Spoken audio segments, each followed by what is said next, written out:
First off, I'd like to talk about the new UI.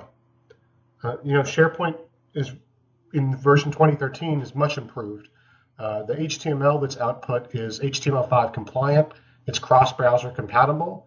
It's more lightweight, and overall provides a cleaner look. We'll demonstrate that throughout today's demonstration. You'll be able to see that. We'll also go over search and some of the new features available in search, including the hover cards and refiners. We'll discuss options for mobile access to SharePoint. We'll look at social integration with both Yammer and built-in SharePoint social capabilities, as well as the new SharePoint 2013 app model, including the Microsoft App Store. And we'll show off a few other things in between there.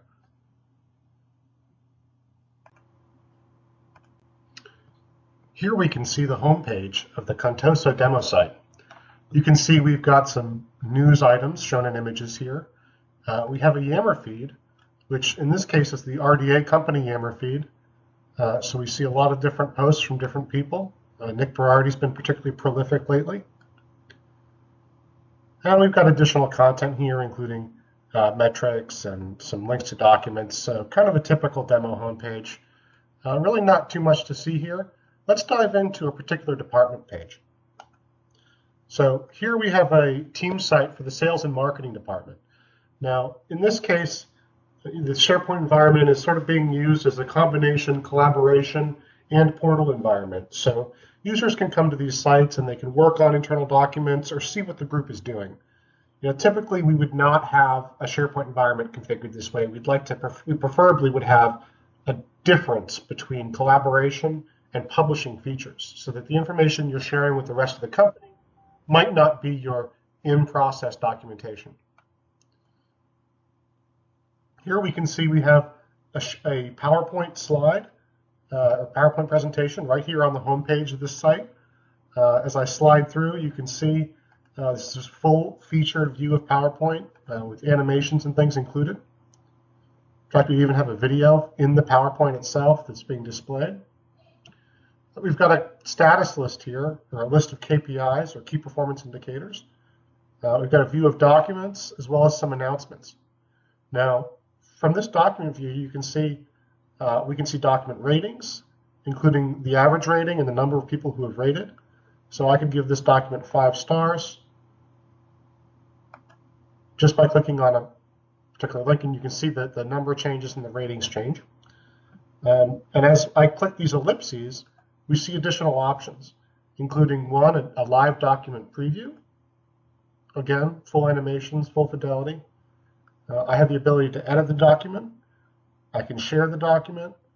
I can post the document to Yammer, or take a number of other actions. And you'll notice in 2 clicks, I was able to get to all of these actions, and I never had to leave the page.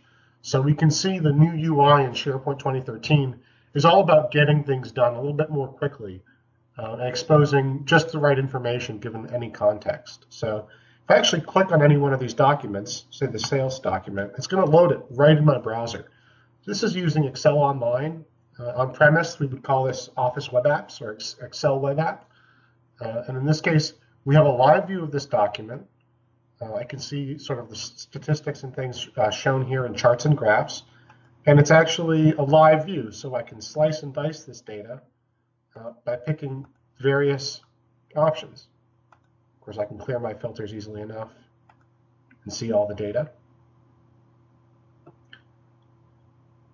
I can also open up the Yammer tab and make a conversation about this document. So if you have a number of people who are collaborating on a given document, they can use built-in Yammer conversations to talk about any particular document. One of the great new features of SharePoint 2013 is drag and drop to add documents to document libraries. So, previously we would have to visit the library by clicking this link. We would have to go to the Files tab, select Upload Document, browse for a document, upload it, provide some metadata, etc. It's only 8 clicks or so, so not really very efficient. But now, with SharePoint 2013, you can drag and drop. And we don't even have to go to the library itself. So I'm actually going to drag a SharePoint document right into this library and drop it. Within a few seconds, the document's now available right here. And in fact, I can see a preview almost instantly of the document having uploaded it.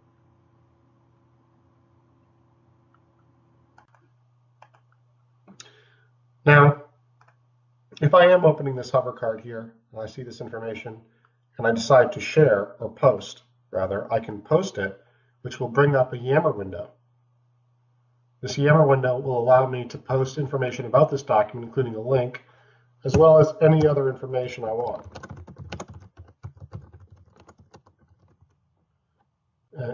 Now we're in SharePoint Online and we're connected to Yammer. If I was on-premise, I could comment on this document and it would be saved in the site newsfeed.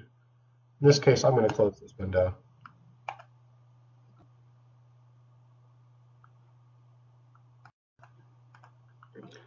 I can also edit the document right in the browser. If I select Edit in Browser, it'll bring the document up in Word Online, and I have almost a full fidelity experience here. I can type text anywhere. I can easily make it bold or change the colors. And really, this looks quite a bit like Word.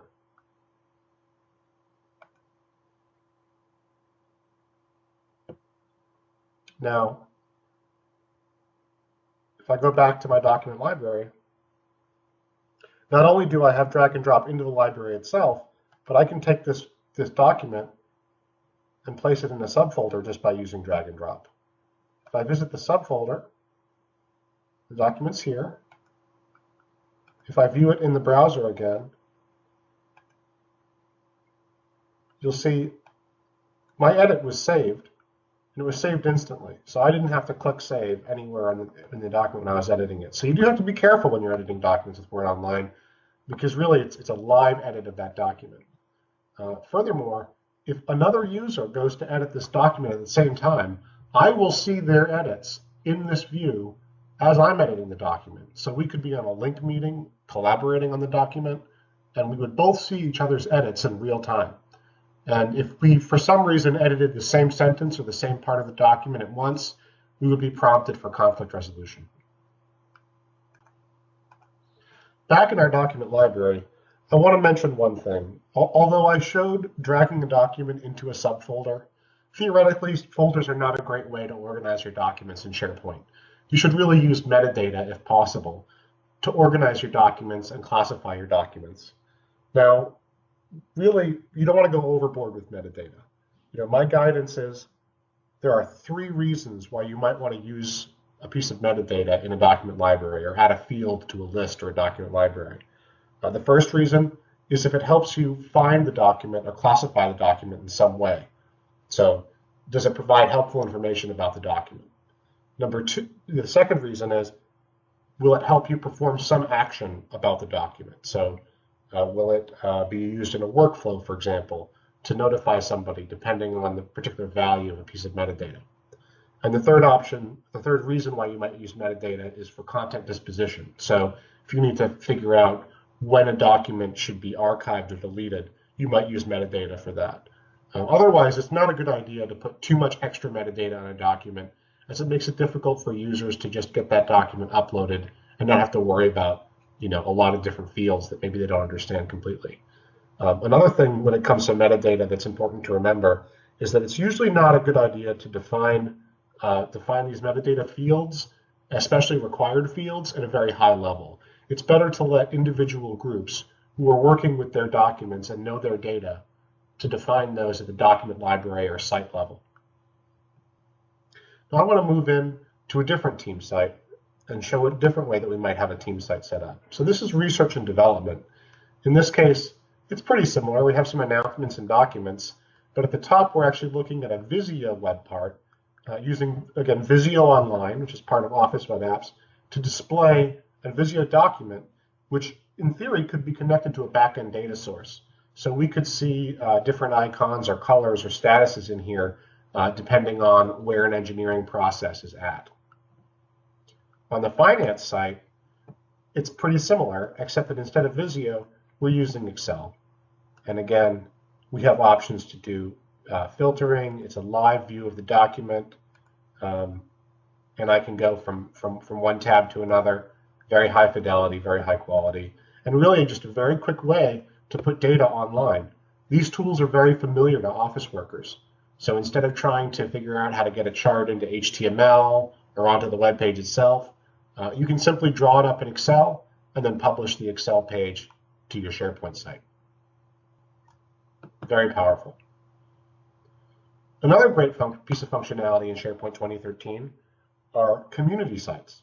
So a community site is really just like an internet portal, or rather an internet forum, where people can ask questions, provide answers, and even gain a little bit of credibility within a community. This is a community portal.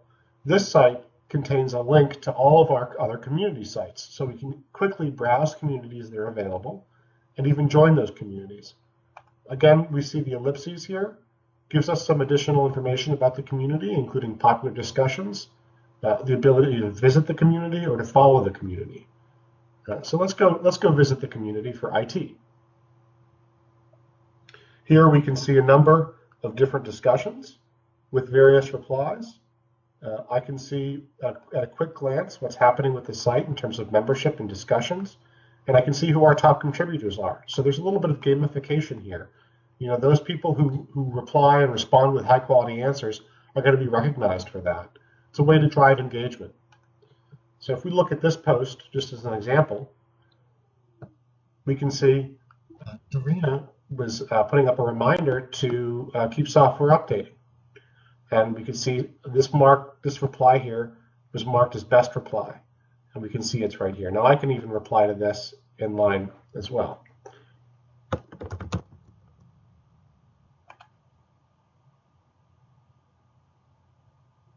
Not only can I reply simple things like thanks, I should be able to use hashtags and pounds.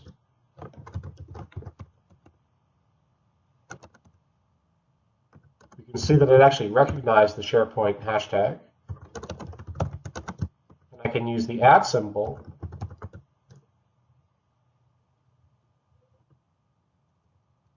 to reference users.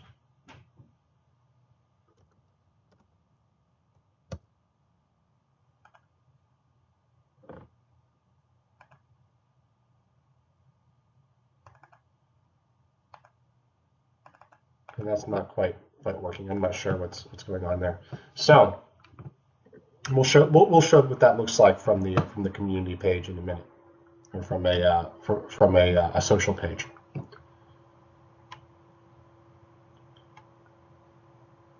So one thing we can see is that the branding that Microsoft has applied to this demo site does not always appear. We don't always have this nice top nav showing everywhere. Which is just a word of caution. It's usually not a good idea to try to brand SharePoint too heavily. Using the out-of-the-box functionality is going to be much more bug-free, simpler to configure, and overall, require a lot less QA than trying to roll your own look and feel. Now, certainly, if you're building a publishing portal or a public-facing internet site, you're going to apply a lot of branding to that, but that's a very different usage than these collaboration environments. So there's community sites. Let's show the blog here. So I'm going to go to the executive blog. This is very straightforward, just a very simple blog type site. Newest posts appear on top. We can comment on posts. I happen to be an admin, so I can edit this post if I want. And post editing is very straightforward. You really just get some text. And I can actually edit the HTML source here. I can it's really rich text, so I can easily control formatting and insert things like images and links. You can also categorize blog posts and then publish them out. I'm going to hit cancel for now. And of course, once a post is a blog post is put online, we can also view comments and add our own comments.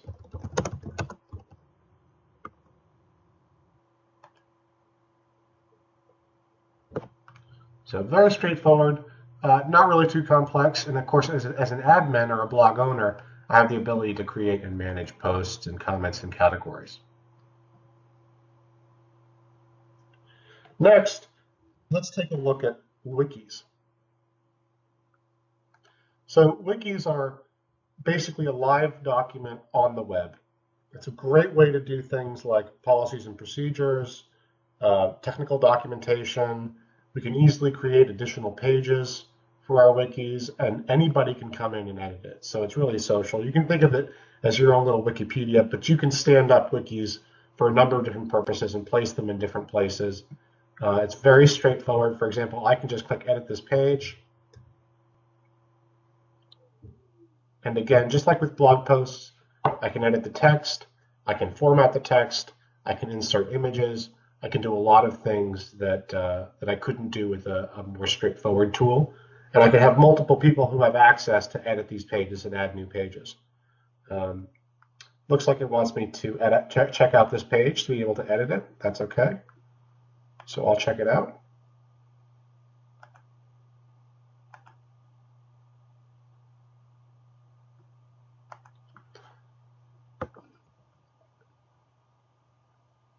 And now it's checked out and I'm in edit mode. I can also add a reference to a page that doesn't even exist yet using wiki markup. Now that I've referenced this new page just by using these double square brackets, I can click save. And you'll see it gives me this underline that's a dashed underline. If I click on this, it will actually create the page. It looks like we had a little bug here, but typically it would actually create this page for us. Well, it looks like it's working on it now. It says the new page does not exist, but we can create it. So if you want to create, a documentation that is really multiple sections that might be linked together with hyperlinks, this is a wiki's a much better option than just something like a static Word document. So really much more of a web paradigm for documentation. So wikis can be really powerful, but you want to know how to use them properly, give people the right access, make sure they're trained on how to use it, because some of this wiki markup is a little funky. But once you do that, they can be very powerful. The next thing I'd like to document, or rather demonstrate, is search. So with search, we can search all of SharePoint and even external repositories very easily. So I'm going to search for XT star, which is going to pull up anything related to the XT product line in this Contoso environment. So we can see I have a number of different results that have appeared here. And not only do I see sites, you can see this is a news site. This is a department site. As we hover over these results, we get live views. You'll see actually seeing this site running inside of a zoomed out iframe. So we're seeing a live view of these sites. And we can also see things like documents as well. So here's another site. Here's a document. This happens to be a PowerPoint presentation. We can see the document appears, again, live view right in the hover card. We also have options to do things like edit the document right away or view the library. I particularly like the view library option because it takes me to the place where this document lives, and I might want to see what other documents are living alongside it. Maybe this isn't quite the right presentation I'm looking for, or maybe I'm looking for a Word doc that was stored with this presentation. So really neat, very quick ways to access and perform actions on this document. Same thing with Word. Although you'll notice that this PowerPoint slide here has a thumbnail, the Word document does not. You can configure your search results to display thumbnails for Word documents as well. Again, I see a live preview of this, and I can view the library as well as work with the document itself. I also have community sites appearing in my results, and we can see, I'm seeing a particular discussion within a community site displayed here in terms of popular discussions. And again, right from here, I can visit or follow the community. Marketing topics, again. And sometimes you just have a web page that doesn't provide a preview, and that's okay. I've also got these previews here on the left, so I can look for just Excel documents. These are called refiners. And you can see here I have a result type refiner, an author refiner, content type refiner, and more. In this case, for example, tags, these aren't highly controlled. Anybody can enter any tags at any point.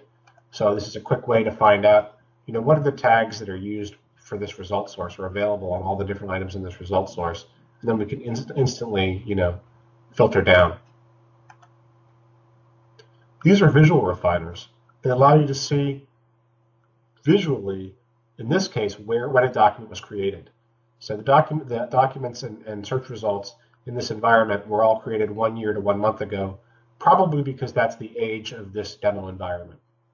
You can also see size refiners. So we can look, if we're looking for a very large result, we happen to know we're looking for a large document. You click 576K or more, and we get just larger documents. Across the top, we have what's called search navigation. Currently, we're on the everything search results page, but we could look at just people and see that we get a different search result view where we have people's thumbnails as well as information in the hover cards about skills, projects, interests, schools, etc.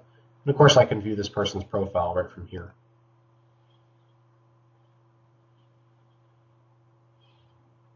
And this gives us some of our first taste for SharePoint social functionality in SharePoint 2013. This is equivalent to perhaps your Facebook profile page, right, where all of your personal information is shown. You can control what's displayed here.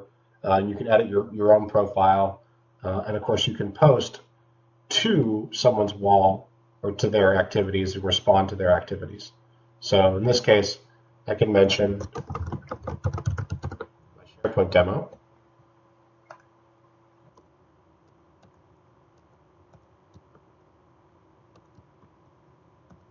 Again, I use the @ symbol, and it's going to bring up people who match whatever it is I'm typing, and I can post that.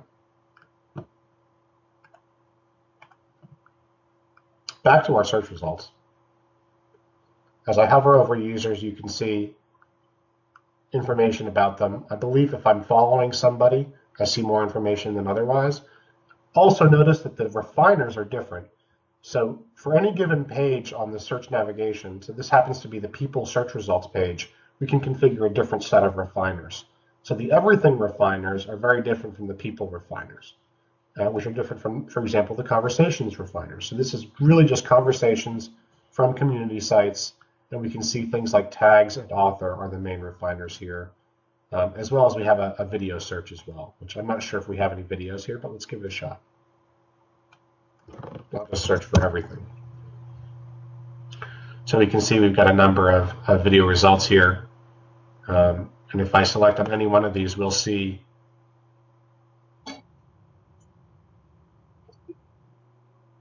the actual video will play right in line. So very cool.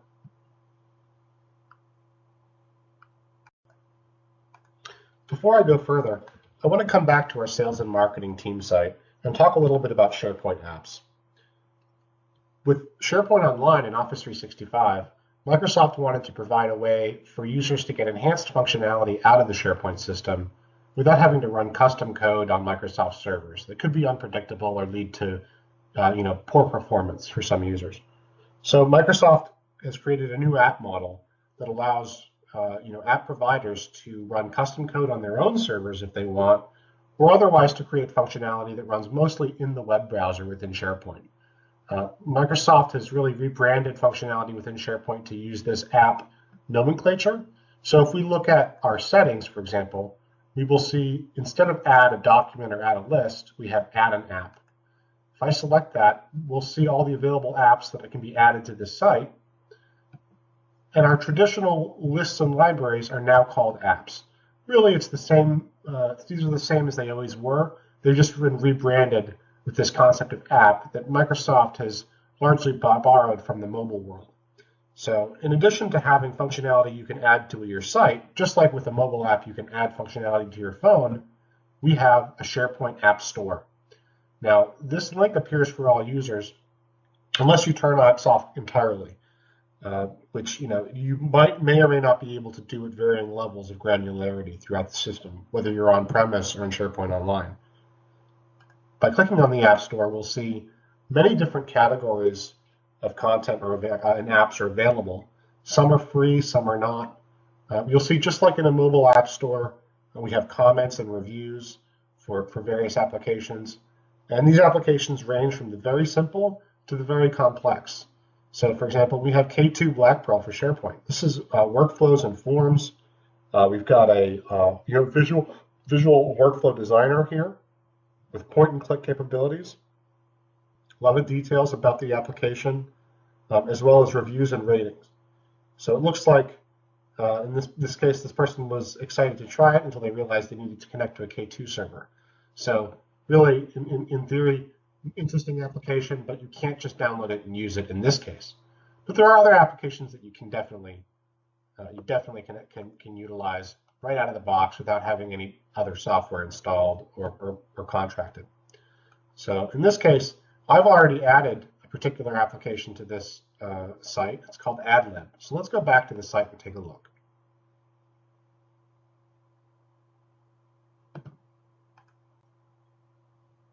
I'm going to go to Site Contents. We'll see one of the contents is the AdLib PDF Publisher. So if we need to, for some reason, publish a number of documents into a single PDF, this app will let us do that.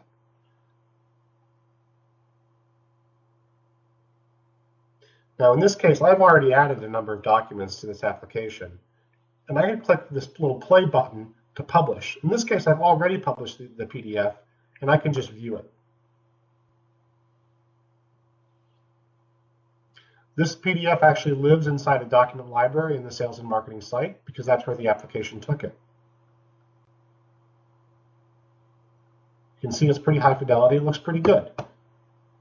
Now, let me go back, and let me go ahead and publish this again. I want you to notice that if we look at the URL bar at the top of the screen, the page that we're on is not actually on SharePoint Online or in my demo environment at all. In fact, we are on the AdLib software website, and you can see that there's some information pointing back to our RDA demo site here in the URL, but we're actually using servers provided by AdLib software. And in fact, when they published this PDF, they were able to read our documents to create this PDF. As a result, you need to be very careful about how you use apps, because in theory, we just gave our pricing guidelines and sales information out to AdLib. So these applications, although very functional, can introduce some problems for you in terms of governance and security. And so you want to be careful about what apps are in use, and ideally set it up so that users have to request apps and are not authorized to just add them on their own. Just to close the loop on this a little bit, the way that we added these documents to the publication was simply by checking them. I'll need to show the ribbon here because the AdLib app is actually integrated with the ribbon. I can select AdLib and then select a number of documents and then click Add to Publication. And for any given site, there's only a single publication at once. So if we go back to manage the publication, we'll see I just added those 3 files to the existing files there. So we could clear out the publication altogether and then re-add some new documents and publish them again. So pretty neat app, but you've got to be careful with it since it's going to a different a vendor's website instead of just on SharePoint. Let's move on to OneDrive. If I visit my profile,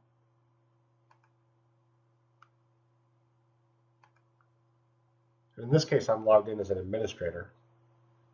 You can see my activities. If I click on my news feed, I can see more detailed activities. And again, we probably saw before that I was interacting with Carrie first, and we can see some of the posts that I made elsewhere show up right in here. And we can also go to the OneDrive, which is the equivalent of my site personal storage, but is now called OneDrive. So there's actually 2 OneDrives. Maybe they should have called it 2 drives. There's OneDrive for business, and there's OneDrive for personal use. A OneDrive for personal use is just what you get when you log in with your live ID to OneDrive. OneDrive for business is really always associated with SharePoint. So I happen to have some documents here in my OneDrive.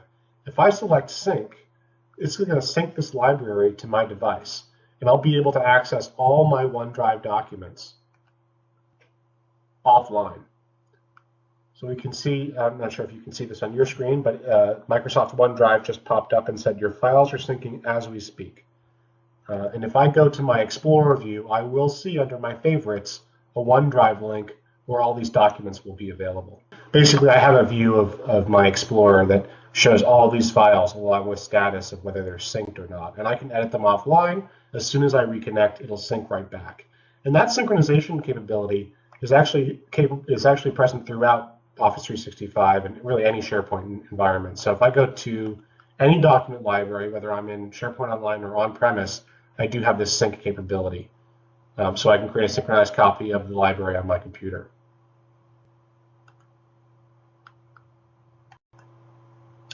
Now let's talk about mobile. Here you can see I've got my iPhone on the screen. I've got a number of interactive applications available on my phone that will connect to SharePoint.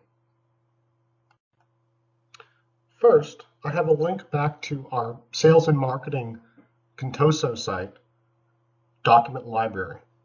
So I'm going to just open that link, and you can see this is what the site looks like using a web browser, just Safari on a mobile device. And you can see we have sort of a responsive view here. This is because I've enabled the mobile feature for this site. And so we're not really seeing the same web page at all. We're seeing a mobile view. So this is very specific to mobile. Because I'm in Office 365, I have a little link down here that will bring me to all the other sections of Office 365 if I'd like. I also have these ellipses in the bottom right corner that I can use to actually switch to the PC view or sign out altogether. So I can get to the full view of the site.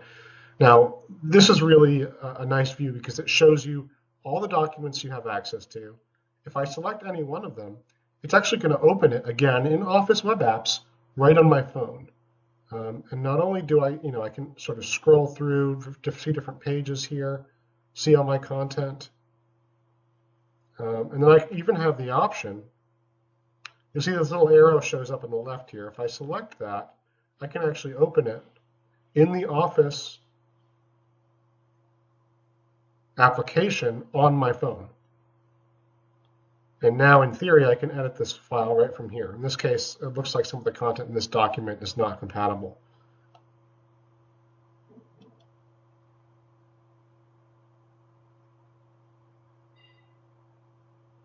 In addition to seeing just this document library, I can see the content for the entire site. So if we're just using a team site, sort of as SharePoint or Microsoft intended, we just have a number of libraries and subsites and things that make sense to your users. So you could have a lot of different information. Like I've got a subsite here for Project Falcon. You can go right in here. Looks like, okay, we've got something coming soon, and I've got some basic documents here. So, this is not a full fidelity experience. I don't see, for example, the homepage of the site with all of the PowerPoint and the KPIs. To do that, I need to go into the individual piece of content to find that. So, for example, here's the status list. I do get a mobile view of it, but it doesn't tell me much. Now, I do have a details view that gives me additional information, but as you can see, I'm really just seeing the raw data of the site here. And for most cases, for a mobile view, that's probably okay. Typically, people are interacting with a particular, document library within a site. One other way to interact with your SharePoint site is then to use the OneDrive app. So let me show you that. So again, I've got actually two OneDrive apps. One is for personal and one is for business. I'm going to open up OneDrive for Business.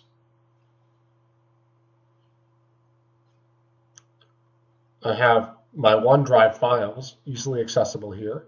If I select any one of them, it'll download and let me view those. I have options at the lower end to share with the user, download locally, So it's available offline on my phone. I can edit the document, again, which will bring me into Office. And if I select the Edit button at the top, I really can just start typing.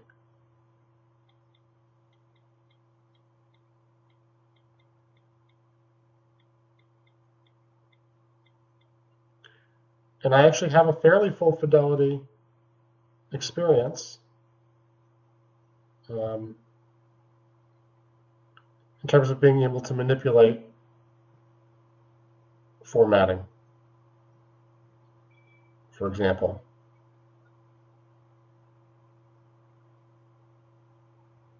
Now I can save my changes back.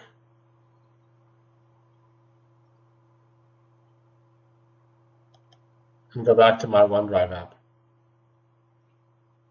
I can see recent documents I've worked on. I can see what's available online. It looks like a new version of the CoverOS config documents available because I just updated it. And now we can see there's my edit. Just start typing, and we're done. And of course, I have some settings in terms of username and password and server. So this application can run once on your phone, and it can connect to one particular OneDrive for business.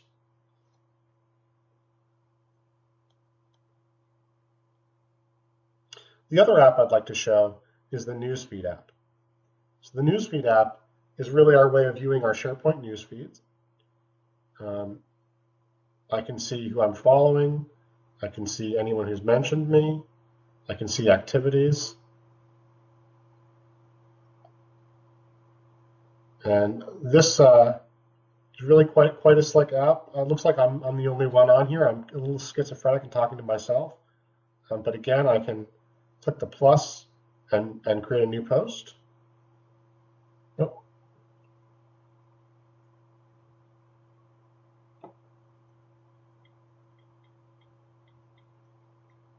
Again, I can use the @ symbol and just mention